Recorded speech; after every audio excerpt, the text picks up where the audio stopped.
말씀은 욥기 34장 1절부터 20절까지입니다. 제가 가지고 있는 성경으로는 구약성경 794페이지에 있습니다. 욥기 34장 1절부터 20절까지입니다.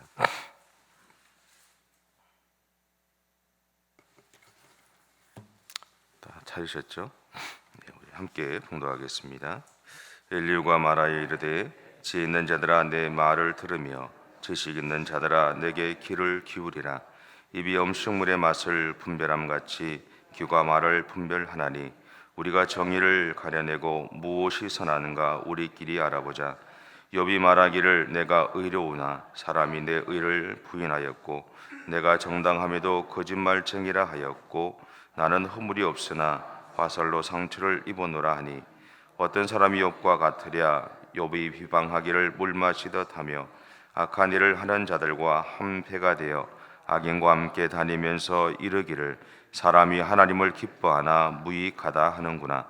그러므로 너희 총명한 자들아 내 말을 들으라.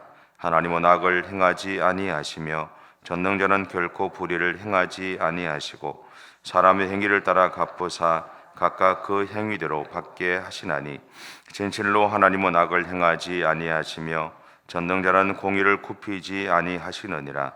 누가 땅을 그에게 맡겼느냐? 누가 온 세상을 그에게 맡겼느냐? 그가 만일 뜻을 정하시고 그의 영과 목숨을 거두실진데 모든 육체가 다 함께 죽으며 사람은 흙으로 돌아가리라. 만일 내가 총명이 있거든 이것을 들으며 내 말소리에 귀를 기울이라. 정의를 미워하시는 이시라면 어찌 그대를 다스리겠느냐? 의롭고 전능하신 이를 그대가 정죄하겠느냐? 그는 왕에게라도 무용지물이라 하시며 지도자들에게라도 악하다 하시며 고관을 외모로 대하지 아니하시며 가난한 자들 앞에서 부자의 낯을 세워주지 아니하시나니 이는 그들이 다 그의 손으로 지으신 바가 됨이라. 그들은 한밤중에 순식간에 죽나니 백성은 떨며 사라지고 세력 있는 자도 사람의 소를 빌리지 않고 제거함을 당하느니라. 아멘. 욥기 1장 8절에서 하나님은 욥에 대해서 이렇게 정의를 하십니다. 제가 읽어볼게요. 여호와께서 사단에게 이르시되 네가 내 종 욥을 주의하여 보았느냐? 그와 같이 온전하고 정직하여 하나님을 경외하며 악에서 떠난 자가 세상에 없느니라.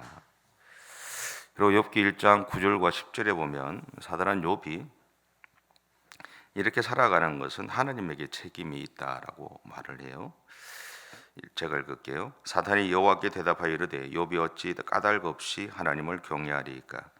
주께서 그와 그의 집과 그의 모든 소유물을 울타리로 두르심 때문이 아니니까? 주께서 그의 손으로 하는 바를 복되게 하사 그의 소유물이 땅에 넘치게 하셨음이니이다. 그래서 하나님은 사단으로 하여금 욥을 치도록 허락을 하시죠. 그렇다면 여기서 하나님이 사단에게 욥을 치라고 하신 이면에 감춰진 것은 무엇일까라는 겁니다. 그것은 첫째, 욥을 향한 하나님의 신뢰함입니다.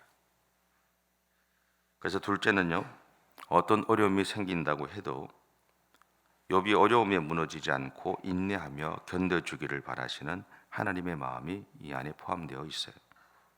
세 번째는 하나님이 사단에게 욥을 시험하도록 허락하셨지만 사단이 고백했던 것처럼 욥을 둘러싸고 있던 울타리를 제거하신 것은 아니었다라는 겁니다. 다시 말하면 하나님은 여전히 욥을 보호하고 계셨다라는 것이죠. 다만 욥에게 일어났던 시험 때문에 욥이 그것을 느끼지 못했을 뿐이다라는 것.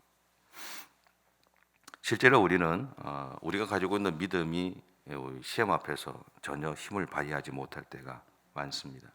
왜냐하면 그 시험에 이렇게 묻혀서 내가 어떻게 할 수 없기 때문에 그렇죠. 때때로 우리 인생에 어려움이 딱 찾아올 때가 있을 겁니다. 그 모습을 욥기를 바탕으로 해서 이해해 보면 그것은 사단이 하나님과 우리 사이를 시기하여 이루어진 것이다라고 할 수 있습니다. 하지만 비록 하나님이 사단이 우리를 시험하는 것을 허락하셨을지라도 분명한 것은 하나님은 우리를 향한 하나님의 보호막을 거두시지 않았다라는 거죠. 여전히 우리는 구름 기둥과 불 기둥으로 대변되는 하나님의 보호하심 안에 있다라는 겁니다. 그래서 하나님은 비록 시험으로 인해 우리에게 그것을 느낄 여유가 없을지라도 이 시간 하나님을 믿고 시험에 무너지지 말고 그 시험에 당당하게 맞서기를 요청하고 계신다라는 것이죠. 이것이 욥을 향한 하나님의 신뢰함의 모습이고 오늘 우리를 향한 하나님의 신뢰함입니다. 물론 우리는 하나님을 신뢰하는 삶을 살아가야 되죠. 근데 하나님 또한 우리를 믿고 계시다는 것을 기억하셨으면 좋겠어요. 우리만 하나님을 믿는 것이 아니라 하나님 그분도 오늘 나를 믿고 계신다는 거죠. 그래서 기꺼이 사단이 나를 시험하려고 할 때 놔두신다는 겁니다. 어렵죠? 이게 어렵습니다.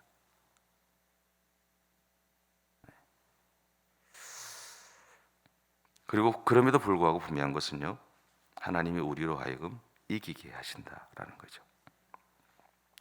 이스라엘 백성들이 광야 생활을 보면요, 그들은 항상 구름 기둥과 불 기둥 안에 있었지만 끊임없이 욕망과 욕심에 휩싸여 살았어요. 오늘 우리가 살아가는 삶의 모습하고 별 다른 것이 없었습니다. 하지만 하나님이 앞장서시는 것을 보고 따라갈 때 하나님은 모든 상황에서 승리하게 하셨다라는 것.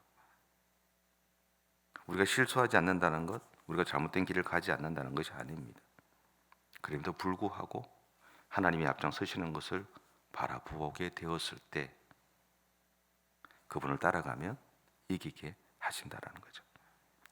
하나님의 욥을 향해서 의인이라고 인정하시며 욥의 믿음에 대해 칭찬하셨음에도 불구하고 오늘 보면 7절과 9절에서 7절부터 9절에서 엘리후는 욥에 대해서 이렇게 말하고 있습니다. 7절부터 9절인데 같이 한번 읽겠습니다.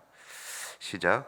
어떤 사람이 욥과 같으랴. 욥이 비방하기를 물 마시듯 하며 악한 일을 하는 자들과 한패가 되어 악인과 함께 다니면서 이르기를 사람이 하나님을 기뻐하나 무익하다 하는구나. 아멘. 이 엘리후의 말을 보면 욥이 시험을 받는 중에 변질되었을까요? 그럴 수도 있습니다. 그러나 오늘 본문 10절과 11절에서 욥을 향한 엘리후의 단정이 어디에서 왔는지 우리에게 좀 보여줍니다. 10절과 11절인데요. 같이 한번 읽을게요. 그러므로 너희 총명한 자들아 내 말을 들으라. 하나님은 악을 행하지 아니하시며 전능자는 결코 불의를 행하지 아니하시고 사람의 행위를 따라 갚으사 각각 그의 행위대로 받게 하시나니. 아멘. 엘리후가 가진 이러한 생각, 그러니까 욥을 향해서 가지고 있는 그런 생각의 이 사고는 당시 유대인들이 가지고 있었던 기본 생각을 반영하고 있습니다. 다시 말하면 현재 욥에게 일어난 일은 그가 하나님 앞에서 악을 행했기 때문이다라는 것이죠. 그런데 사실은 이것은 결과론적인 접근일 뿐이다라는 거죠. 그럼에도 욥에게 일어난 일은 엘리후의 입장에서는 욥이 아무리 자기를 변명하고 자신의 하나님의 뜻에 합당하게 살아갔다고 해도 욥의 이러한 말은 변명이고 자기 변호에 불과했을 뿐이었을 겁니다. 분명한 것은 욥에게는 하나님에게 자기를 비롯해 친구들과 세상 사람들이 모르는 감추어진 범죄함이 있다는 것이 엘리후의 생각이었기 때문에 그렇습니다. 여러분, 누군가가 나를 향해서 색안경을 끼고 있으면 그걸 바꿀 방법이 없습니다. 저는 중학교 때 고집이 좀 있어 보이죠? 그죠? 똥고집이었어요. 애들 말로. 그러니까 중학교 때 이 임원들을 하고, 그 당시에는 아이들이 많았을 테니까 임원들을 하고 막 이렇게 했을 때 하고 나서 그다음 고등학교 2학년 때 다시 회장이 됐어요. 교회에서. 애들이 다 보이콧을 한 거예요. 당해 보셨어요? 임원들이 다 보이콧을 했어요. 왜? 저 윤영이 똥꼬집 저 꼬통자에 저 같이 일 못 한다는 거예요. 그런 거 안 당해 보셨죠? 여러분 저보다 좋은 사람들인 거예요, 다. 그래서 제가 친구들을 찾아갔어요. 찾아서 뭐라고 했냐면 중학교 때 보았던 나하고 지금 너희들이 지금의 나하고 너희들 살펴보라 그랬어요. 살펴보고 내가 변했으면 같이 하고 변하지 않았으면 하지 마라 그랬어요. 그 3달을 저 혼자 했어요. 고등부 아이들 100명 정도 됐거든요. 혼자 있어요. 3달 지나고 나니까 친구들이 오더라고요. 그게 색안경일 수도 있고요. 아니면 제가 자초한 일일 수도 있어요. 근데 누군가가 색안경을 끼고 나를 보면 그것을 바꿀 방법은 없습니다. 그냥 그렇게 보도록 놔두고요. 그 사람의 눈에서 색안경이 벗겨지기를 기다리는 방법밖에는 없어요. 내가 아무리 노력해도 상대방이 그것을 인정하지 않는다면 그리고 색안경은 벗겨지지 않습니다. 그래서 이것은 우리가 할 수 있는 부분이 아니다라는 거죠. 물론 내가 상대방이 색안경을 끼고 있는 부분을 고치거나 그리고 수정하기 위해서 노력할 수는 있죠. 그것은 제가 해야 되는 거죠. 제가 아까 이야기한 것처럼 그 일을 하는 거죠. 하지만 상대방의 눈에 있는 색안경을 벗기는 것은 하나님만이 하실 수 있다라는 것. 우리가 할 수 있는 것은 하나님에게 그렇게 일해 주실 것을 기도하며 기다리는 것밖에는 없습니다. 그 대신 우리는 나를 향한 상대방의 이야기를 듣고 내가 그런 사람이라고 생각해서도 안 됩니다. 왠지 아세요? 색안경은요, 끼는 사람 마음이거든요. 예전에 그 심리학에서 심리학 가르칠 때 배울 때를 보면 여러분도 아실 거예요. 코끼리를 놔두고 사람들 안대를 다 끼운 거예요. 그리고는 생전 코끼리를 처음 본 사람들한테 코끼리를 만져보라 그랬어요. 그래서 자기가 생각하는 코끼리가 어떤 모양이냐 그랬더니만 다리를 만진 사람 뭐라 그럴까요? 전봇대라 그랬어요. 나무라 그랬어요. 코를 만져본 사람은 또 코라고 뭐라고 이야기했겠죠, 그죠? 꼬리를 만져본 사람은 뭔가 좀 털 같은 게 뭐가 있다고 그랬어요. 물론 그것이 코끼리 전체에서 일부분이기는 해요. 근데 그게 코끼리는 아니죠.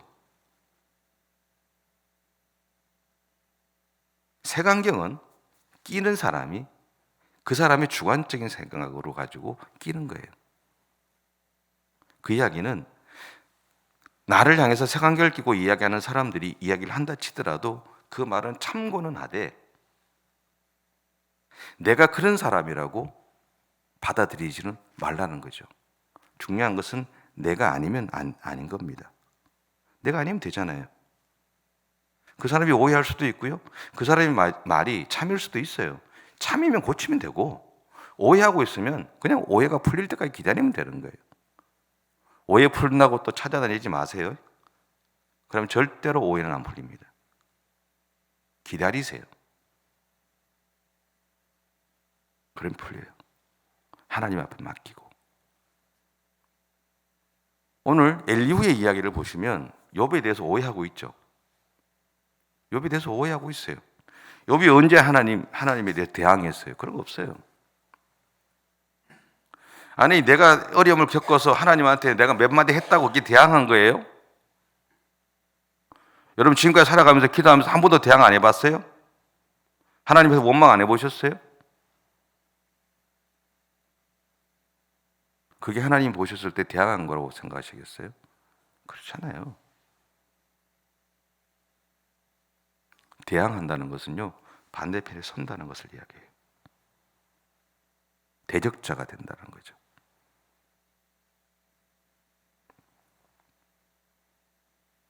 우리 하나님을 그렇게 쪼잔하게 만드시면 안 됩니다. 다른 사람이 나에 대해서 이야기하는 많은 부분은요, 오해하고 있는 것이 많아요. 여러분 저를 보면 그렇잖아요. 사람들이 그래요, 저보고. 목사님 처음 만나면 힘들대요, 무섭대요. 안 웃으니까. 그런데 지나보니까 마음이 따뜻하대요. 속으로 저 그래요. 그것도 속았네.